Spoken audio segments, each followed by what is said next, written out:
How Curious is sponsored by the Oklahoma City Community Foundation. Former First Lady Donna Nye has always had a passion for leveling the playing field for Oklahoma citizens who are developmentally disabled. A group of her closest friends decided to establish the Donna Nye Foundation in honor of the commitment and work she was doing in this area. We've worked with the Nyes for so long that we really have a feel for their passion and their heart for giving. If you care about causes that help citizens with developmental disabilities, join us. The Oklahoma City Community Foundation will help you make it happen.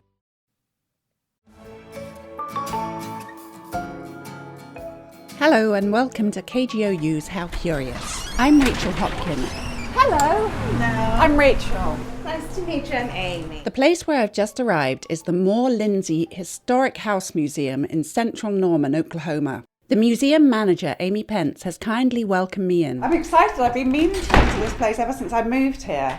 And I kept not coming, and then I thought, well, I'll make a program about it, and that way I'll definitely come. I love that. So this episode is the result, and in it I explore what this house tells us about life in the young city of Norman well over a century ago. So we are standing in the entry hall here, and these photographs are photos of the families who lived here in the house. You can see copies of these and other items discussed on the episode webpage. Just search for KGOU and How Curious. We usually start out with this photo here because it gives me a good opportunity to explain the name of the museum. The photo is sepia-toned and shows two couples plus a young girl in Victorian dress. One couple is standing beside a horse and buggy, and the other couple plus the child are sitting in the buggy. The corner of a house is also visible. We are named after the two couples you can see in the photo. The ones standing up are William and Agnes Moore, and they had this house built for them here in 1899. But they only lived in this house for about 8 years, and then they moved to Oklahoma City. But they sold the house to Mrs. Moore's niece, and you can see her and her husband there. They're Daisy and Harry Lindsay, and also their daughter Agnes. And people often ask if this is this house. It is not. We believe it is probably the house that one of the two couples lived in Missouri. They did come together to Oklahoma from Missouri. From the spacious entrance hall, we moved into a large, light and airy room through a pocket doorway. All right, so this room is, we call it the formal parlor. It was the room that was meant for the guests, so it was meant to be the most impressive room in the house. Most of the furniture that is in the house is donated, but it is representative of what you would see in a home of this socioeconomic level in this area. And what kind of socioeconomic level would that be? That's a great question. So for Norman at the time, this was incredibly wealthy. They spent $5,000 to build this house at a time when the average home in Norman cost about $500 to build. Wow. Yeah, so it was definitely a grand home, one of the first really large homes in Norman. But they were only upper middle class. They weren't crazy wealthy. You didn't have that super high level of wealth here in Norman. And are we talking about the Moores or the Lindsays or both of them? Both of them, actually, yes. And where did they get their money from? I do not know, You don't actually. know? No. Okay. I know that when Mr. Moore listed his occupation, he just called himself a capitalist. And from the things I have learned about how he made money here in Norman, that's a pretty accurate description. He bought and sold property. He made loans to people. He would sometimes buy a plot of farmland and pay someone to, plant it. And then once the grain was ready, he would sell it and then sell the farmland. So just different opportunities for someone who already has money to make it more money without having to do a lot of work. So capitalist seems like a good description for that. And do we know why they came here from Missouri? I don't know for sure, but my guess is that it was related to the land run. Now, they did not come in the land run. We believe they came right around 1895. Of course, the land run in this area was in 1889. For the people who claimed land in the land run, you did not get the deed for that land for 5 years. So right around 1894, 1895, people are finally getting the deed to that land and able to then sell it. So we think that Mr. Moore, being having his fingers in that real estate pie, probably came seeing an opportunity to make a little more money. The land run basically turned Norman into an almost instant city, but the first glimmerings of it date back a couple of decades more.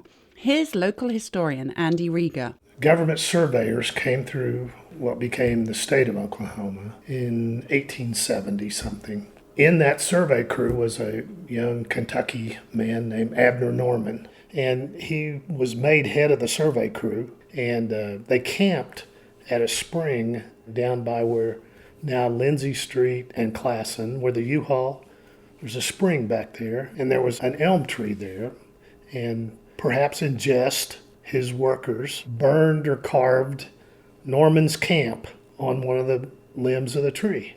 Years later, when the railroad came through there, they were looking for what to name it, and they remembered seeing on the tree it said Norman's Camp, so it became Norman.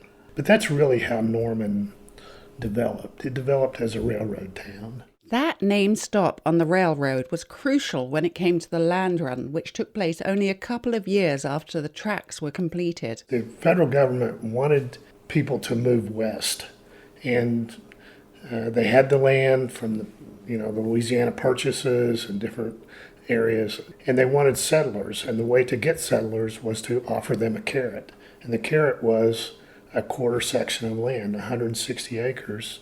If you would farm it, build a home on it, and stay for a number of years, you could have that free and clear with no mortgage. According to Sue Schrems, who's written several books about Norman history, it wasn't just prospective farmers who were lured by that carrot. Before the land run, the Norman Town Company out of Purcell, a bunch of businessmen got together and knew exactly where they were going to stake their land, and they were businessmen. And you'd have some guy might do the drugstore, the hardware store, and so they came in and they didn't stake land outside to grow anything on, they staked their businesses. And so you have kind of two different kinds of people then moving into the area. Those that move in and establish a farm, they needed those businesses. From 1889 onwards, Norman grew quickly. Here's Andy Rieger again. Several things happened that caused people to want to come here. The major thing being the university was located here. So think about this. We had a town in 1889. A couple years later, the university came here. A few years after that, we had a major state mental hospital here. So we had quite a bit going on. And the university, how did that come to be here? I've never really thought about how does a university get started before, but yeah, how did that happen? So the territorial legislature looked at different towns and decided what they would get. For example, McAllister, Oklahoma, got the prison. Guthrie originally had the Capitol. Stillwater got an A&M college, a mechanical and industrial. Edmond got a teacher's college, and the University of Oklahoma was awarded to Norman. It was a great prize. You would take that over a prison any day. And that prestigious win was made much of in a pamphlet put out by some boosters in the young city, encouraging others to move here. Although it was written after the Moores and Lindsays' relocation to Norman, it gives a great sense of the excitement generated by this growing community. Norman, a city of the first class, of business, social, and moral standing, has the principal educational institution of the Great Southwest. The booklet highlights plenty of other prized local resources. It is rated as one of the principal corn, cotton, cattle, and grain markets in the new state. Has a good fire department, excellent waterworks systems, one of the finest electric light plants in the state, a telephone system that is equal to the best, 3 national banks, and one of the largest and most finely equipped opera houses in the state. There are several pages of this, including one containing the following passage. Climatic conditions could not be more favorable than here. Being south of the blizzard, east of the drought, and directly in the temperate zone, men are happy and women good-looking and cheerful. Climatic conditions could not be more favorable than here. Gosh, I'm not sure that's a sentiment often expressed about central Oklahoma. In any case, although the Moores moved on fairly rapidly to Oklahoma City, the Lindsays settled in for the long haul. Harry Lindsay seems to have been involved in a local lumber company. Daisy Lindsay didn't officially work outside of the home, although she was a keen gardener and apparently sold her roses downtown. Her love of flowers is still evident in the Moore-Lindsay House today. These 2 chairs are my favorite. We're back in the formal parlour of the Moore-Lindsay House, where Amy Pence is showing me 2 dining chairs. They are actually family pieces. The seats of the chairs were hand embroidered with different flower designs by Mrs. Lindsay. She originally did 5 chairs, but the other 3 are still in the possession of family members. So we just have these 2. But I love them, and I can't imagine the kind of lifestyle to have time to embroider your furniture. Oh, that's funny. I'm in the middle of embroidering some of my Are furniture. you? Oh my goodness, that's amazing. This is actually true, but I'm not doing whole seats like Mrs. Lindsay, just some decorative patches to cover up the worst parts of my cat claw ravaged sofa. And the house itself, does it belong to a particular style? It is a Queen Anne style, or some people I have heard insist that it is actually a Princess Anne, because it is not, they weren't that really upper class, they were that upper middle class, so it's not as grand or as decorative as a full queen. So some of the features that are pretty typical are an asymmetrical facade with the turret on one side and the wraparound porch, different gables and peaks to the roof, and lots of colors on the facade. This one, I believe, has 7 colors. It's primarily yellow, isn't it? It is. And is that what it would have been back then? It was. It's always been some shade of yellow, except I think during the 50s when it didn't belong to the family. Okay. But the city brought it back to yellow when they purchased it. I love that bright red window there. That's gorgeous. Isn't it amazing? I've just noticed a beautiful round ruby red window. Unfortunately, it's not the original glass anymore, but it has always been round and it's always been red.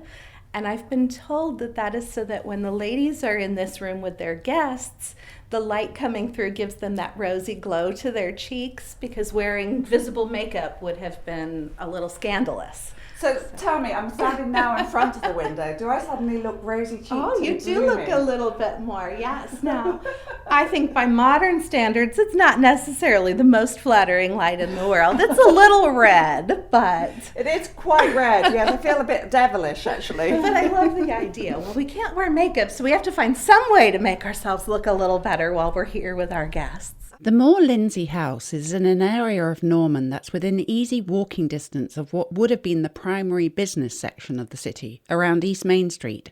Remember, back then they didn't have cars.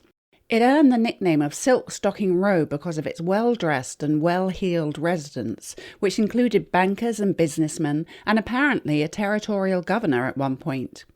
Harry Lindsay died in the 1930s, but Daisy Lindsay lived until 1951, making her the longest resident of the house. And although she passed over 70 years ago, she's still remembered today, including by one of her great-grandchildren, Bill Wantland, who is himself an extremely spry 90-something.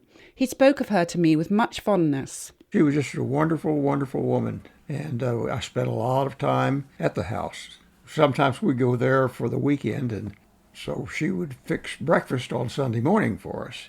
But she would always give us milk and cookies to tide us over till the breakfast was ready. And then after church, she'd have the Sunday dinner. And she almost always had to have 2 meats, 4 vegetables, sometimes more than 1 dessert. And did she do the cooking herself? Oh, or yes. Did she have a maid?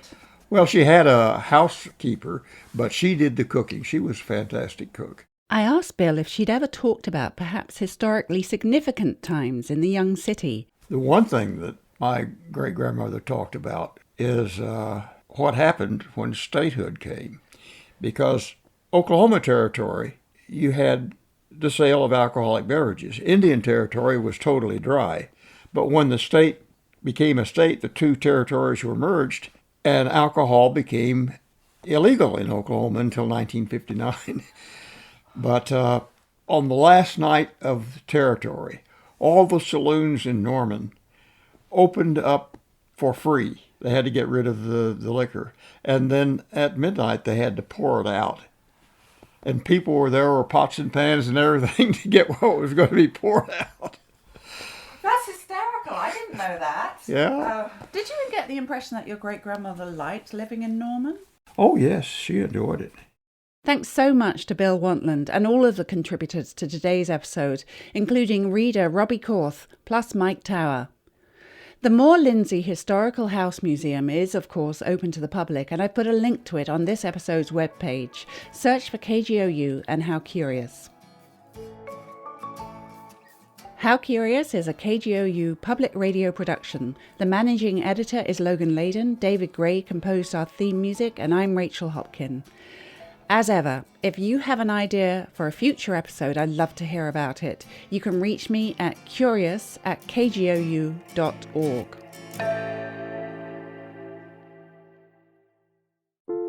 How does AI even work? Where does creativity come from? What's the secret to living longer? TED Radio Hour explores the biggest questions with some of the world's greatest thinkers. They will surprise, challenge, and even change you. Listen to NPR's TED Radio Hour wherever you get your podcasts.